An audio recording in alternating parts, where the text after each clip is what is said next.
বিদআত কি এবং সমাজে কি কি ধরনের বিদআত প্রচলিত রয়েছে আমাদের বাংলাদেশে? ও আচ্ছা আচ্ছা আচ্ছা।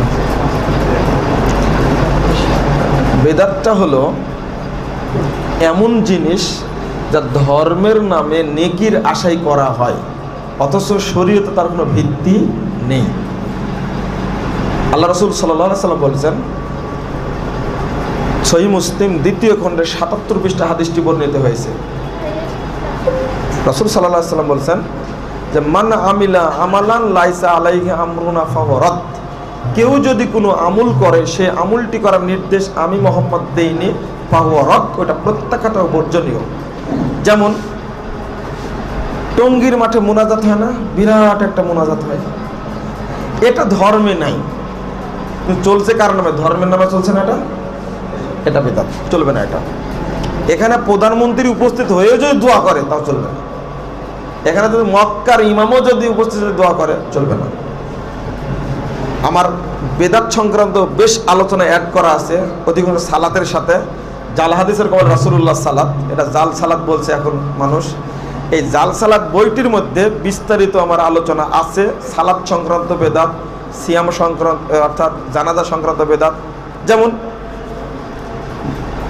একাকী হাত তুলে দোয়া করা যাবে, যে কেউ করতে পারবে, তবে হাতটা মুখে মাসা করার দরকার না। দোয়া করা হলো, আপনি শেষ করে দিলেন, যে কোনো জায়গায় করা যাবে, হাত তুলে দোয়া করা যাবে।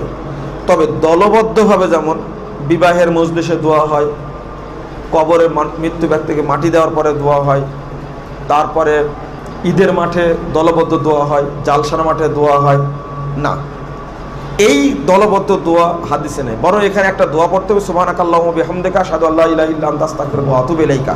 এই দোয়া আল্লাহর নবী পড়েছেন, এটা ঠিক না। কোরআন তেলাওয়াতের পরে আমার দেশে একটা দোয়া পড়া হয়, সাদাকাল্লাহুল আযীম, শরীয়তের কোনো ভিত্তি নেই। কোরআন তেলাওয়াত শেষ হলে বলতে হবে সুবহানাকা ওয়া বিহামদিকা আশহাদু আল্লা ইলাহা ইল্লা আনতা আস্তাগফিরুকা ওয়া আতুবু ইলাইকা। এই হাদিসটা পাওয়া যায় নাসাইর মধ্যে 308 নম্বর হাদিস। আল্লাহর নবী এটা পড়েছেন, আমাকে এটা পড়তে হবে।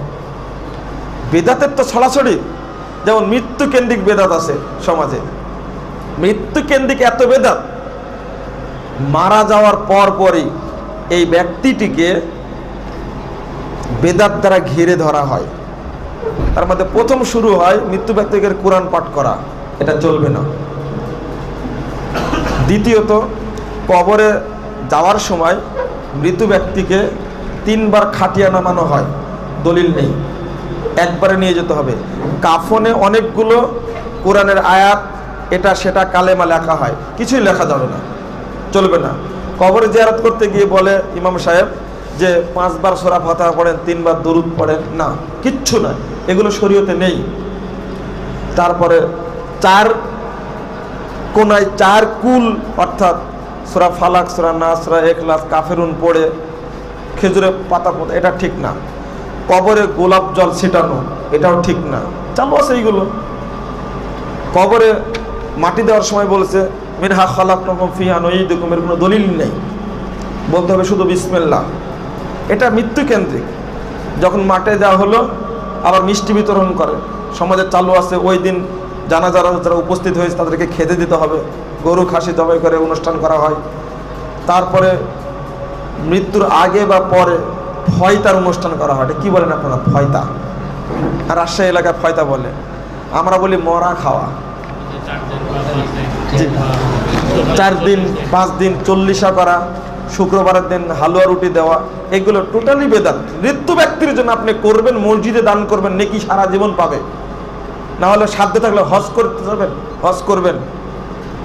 কিন্তু আম জনতা, ফকিরকে খেতে দেবেন। মৃত্যু ব্যক্তি, বাবা মারা গেছে, ফকির ডেকে আনেন, খেতে দেন আপনি, এইগুলো নাকি কাউন্ট হবে, অন্যগুলো নাকি কাউন্ট হবে না। এটা মৃত্যু কেন্দ্রিক গেল। সামাজিক যে বেদাতগুলো আছে, সালাত কেন্দ্রিক যদি বলি আপনাকে, এটা তো অনেক। দেখেন, জায়নামাজে দাঁড়িয়ে আপনি একটা দোয়া পড়েন, ইন্নী ওয়াজ্জাহাতু ওয়াজহিয়াল্লাযী ফাতারাস সামাওয়াতি ওয়াল আরদ, কোনো দলিল নাই। নবী পড়েন না, আমরা পড়বো কেন? কি দরকার? তারপরে নিয়াত পড়ি, না হয়তো অনুসাল্লি, এই যে একটা নিয়াত পড়া হয়, কোনো ইবাদত নিয়াত নয়, এটা বেদাতি নিয়াত চলছে। এটা আমরা তসবিহ দানা দিয়ে তসবিহ গণনা করি না, এটা বেদাত, চলবে না। ওযু করার সময় ঘাড় মাসা করি, এটা চলবে না, এটা বেদাত। আর বেদাত করলে নবীকে অপমান করা হয়, ওই ব্যক্তি নবীর সুপারিশ কিয়ামতের মাঠে পাবে না। খুব সাবধান।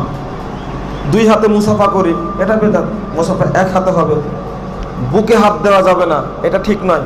1 হাতে মুসাফা হবে, শেষ।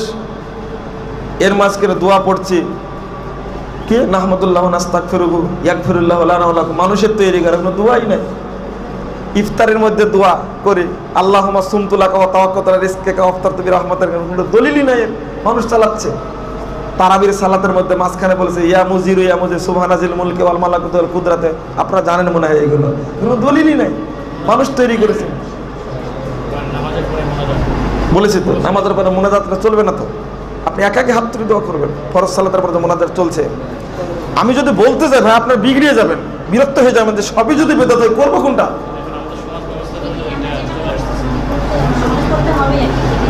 ও যে করতে হবে যেটা, এইগুলো ওই আগে বলে আসছিলাম, পরে কিন্তু আজ ছেড়ে দিয়েছি।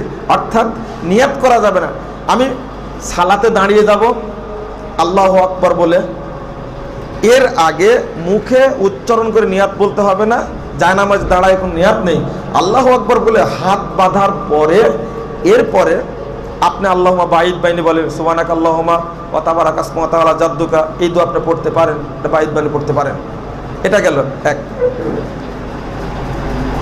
ইফতারের সময় শুধু বলবেন বিসমিল্লাহ, আল্লাহুম্মা লাকা সুমতু আলা রিজকিকা আফতারতু, কেউ বলেন, এই হাদিস জয়ীফ।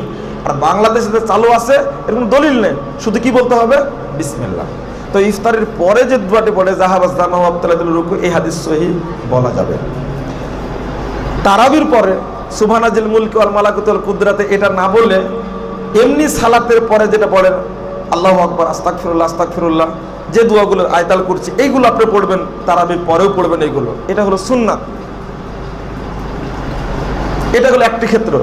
মসজিদ কেন্দ্রিক চলেন, মসজিদে গিয়ে দেখবেন একদিকে আল্লাহ, একদিকে মোহাম্মদ লেখা আছে, কাবা ঘরের ছবিটা দেওয়া আছে, কাবা ঘরের পিলারের ছবিটা দেওয়া আছে, এগুলো চলবে না। মেম্বার তৈরি করে রাখছে ইট বালি সিমেন্ট টাইলস দ্বারা, না, কাঠের মেম্বার হতে হবে, এটাই হলো সুন্নাত। মানুষ তৈরি করছে। তবে আপনি বলতে পারবেন না এই কথা যে সবাই তো করছে, আপনি নিষেধ করছেন কেন? সবাই করার সাথে ইসলামের কোনো সম্পর্ক নেই। হক একটাই, বাতিল সব হতে পারে, তাতে আপত্তি নেই। আপনাকে হকের উপরে থাকতে হবে। জাহান্নামে মানুষ যাবে কয়টা? 1000-এর মধ্যে কয়টা যাবে? 999টা জান্নাতে যাবে, তাই না? একটা জাহান্নামে যাবে না? উল্টা উল্টা। 1000-এর মধ্যে জান্নাতে কয়টা যাবে? একটা। তো জনগণে যদি উদ্ধৃতি আপনি দেন এইভাবে, তা আমিও তো উদ্ধৃতি দিব। আমি বলি যে সবাই করছে যখন, আমি উত্তর দিই, এদেশের মানুষ ঘুষখোর বেশি না ঘুষ না খাওয়া মানুষ বেশি? তা আমরা ঘুষ খাই, যেহেতু এরা বেশি, এরাই ভালো। এদেশের মানুষ ফজরের সালাতে মসজিদে যাওয়ার লোকের সংখ্যা বেশি না ঘুমিয়ে যারা আছে তাদের সংখ্যা বেশি? তা আমরা ঘুমাই, তাহলে যে সবাই ঘুমিয়েছে আমি ঘুমাই, 2-4 জন মসজিদে যায়, কি লাভ? এদেশের মহিলারা বেশি বেপর্দা না পর্দানশীল বেশি? তা আমরাও বেপর্দা হয়ে যাই, আপত্তি আছে? বেশি যখন ঠিক ওইটাই করি। জি, তারপরে প্রশ্ন বলেন।